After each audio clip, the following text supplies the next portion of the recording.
Hello and welcome to Roll for Adventure, and our very first recap for our Ruins of Roltaria campaign. We wanted to have some recaps so that people could jump in at any point in the story without having to watch our entire backlog of episodes. So these recaps are designed to give you enough of an idea of the narrative and what is happening in the story to be able to jump in at any point and understand what is going on. So whether you are a new viewer wanting to jump in partway through the story, or a returning viewer that took a break and needs to rejig some of that knowledge of what's been happening, these are a great place to start. So, without further ado, let's dive into our very first Roltaria recap.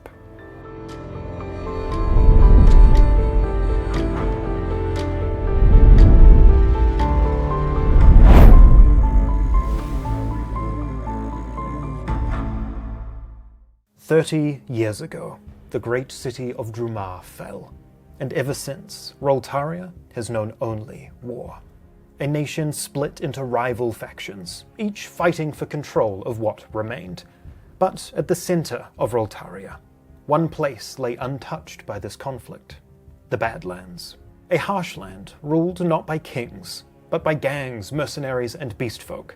And it is here that our story began. Two wanderers, Azriel, a tiefling sorcerer missing an arm, and Zethia, a Goliath barbarian on the shorter side, arrived together in the Badlands town of Lionsmane, expecting to find it under the control of the Lion's Den, a powerful criminal organization led by the orc Sakir. Instead, they discover something impossible.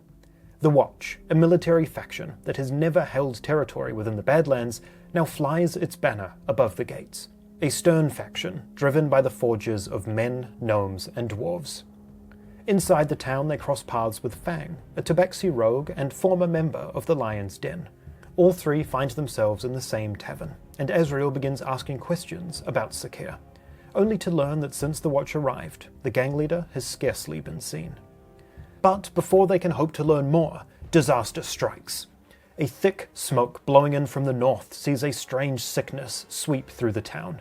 The elderly and infirmed collapse before rising moments later as violent creatures consumed by black ichor. As the streets descend into chaos, an enormous flesh monstrosity tears through the town while three mages arrive at the gates, alongside a winged beast. A dying watchguard cries out a single word: Stitcher. During the chaos, the group turned to combat to try and escape. Fang landing precise strikes, Zethia with cleaving blows, and Azriel showing his true capabilities as shadowy magic formed his missing arm. Amid the destruction, Fang spots a Lion's Den carriage fleeing south. She learns it is heading towards a city known as Bellum, before silently killing the informant who told her. Meanwhile, Azriel and Zethia escape the collapsing town and board the wagon of an elderly traveller named Turamir, where it appears Fang has already snuck on board. As they leave, the group also take on board a wounded young woman named Azin, and their journey south begins. While on the road, the group begins to talk, learning that all three are after the same man, Sakir, with Zethia looking for answers, while Fang and Azriel both seem driven by bloodlust. While travelling away from Lionsmane, the group survives an ambush by an enormous boar corrupted with that same black ichor.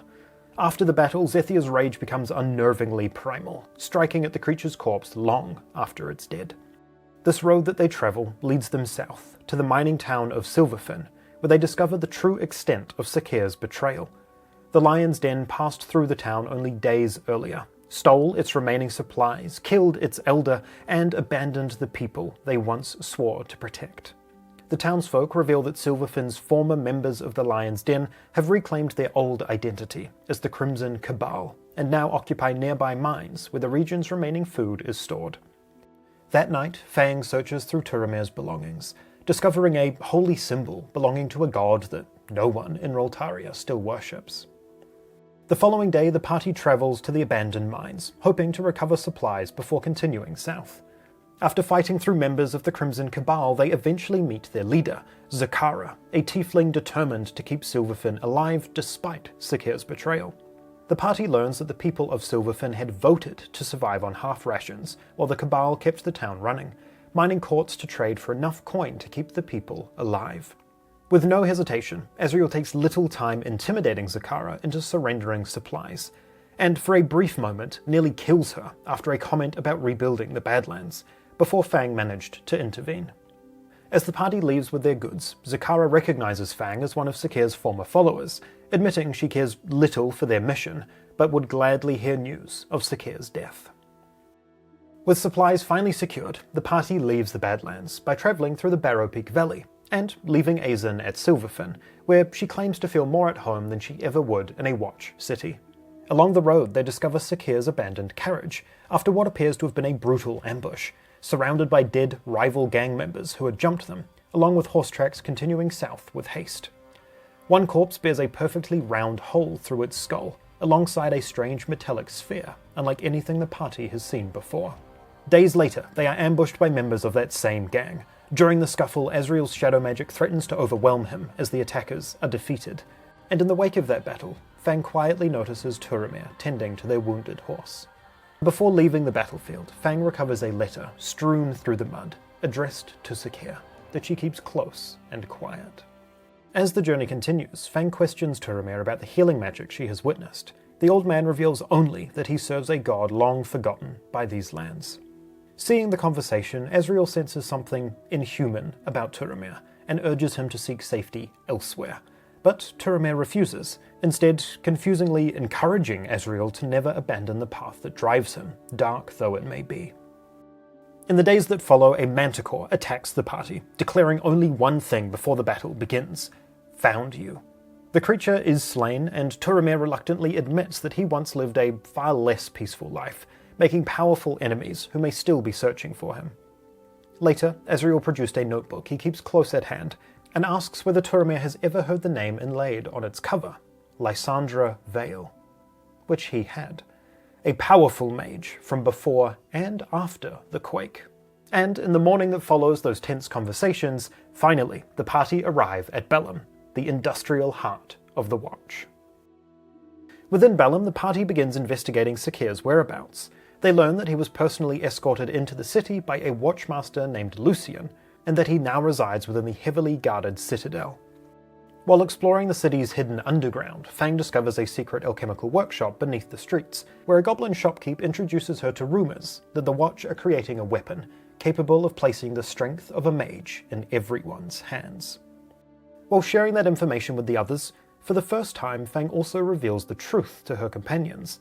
She once served as Sakir's personal blade, but was thrown out, abandoned, and left to die.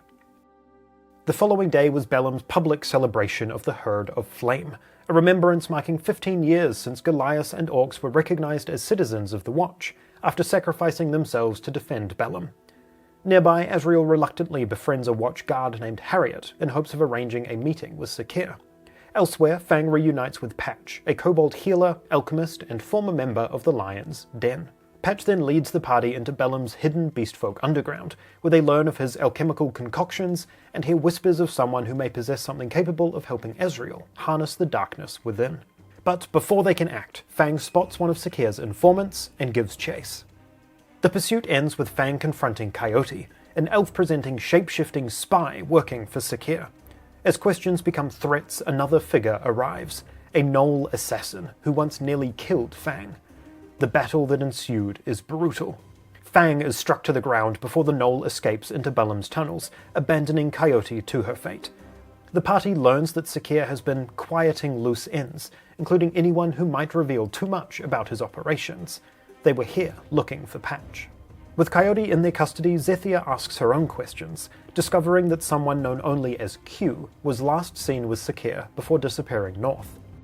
Faced with what to do with Coyote, Fang refuses to kill her, opting instead to cut out the spy's tongue and send her on her way. In the aftermath of the brutal fight, the letter recovered from Barrow Peak is finally revealed by Fang. It confirms that Sakir accepted an offer from the Watch, while simultaneously accepting a large sum of coin from an unknown benefactor, promising a future favour in return. It would seem Sakir has been serving two masters. Later that evening, Azriel unknowingly draws the attention of the Watch while selling equipment at Bellum's military armory, forcing Fang to quietly steal the report written about him before it reaches the authorities. The following morning, the party discovers they are being hunted throughout Bellum. Rumours have spread that they are enemies of the beastfolk, not only for attacking members of Sakir's inner circle, but that they are somehow connected to the disappearance of Xenophar, a respected beastfolk peacekeeper that the party had never even heard of. As the group flees, they find themselves face to face with vicious townsfolk, and accusations erupt into violence within the beastfolk underground. During the brawl, Azriel's control slips once more, seeing innocent people lose their lives. And although that display drives off the rest of their attackers, the party are left with a warning. Many throughout Bellum now believe that Sakir represents the first beastfolk ever welcomed into true power within the Watch, a symbol of progress, and anyone who moves against him may well find the city itself standing in their way. And with that, our party marches through the streets of Bellum in search of Turamir, hoping that these vicious townsfolk haven't gotten to him as well.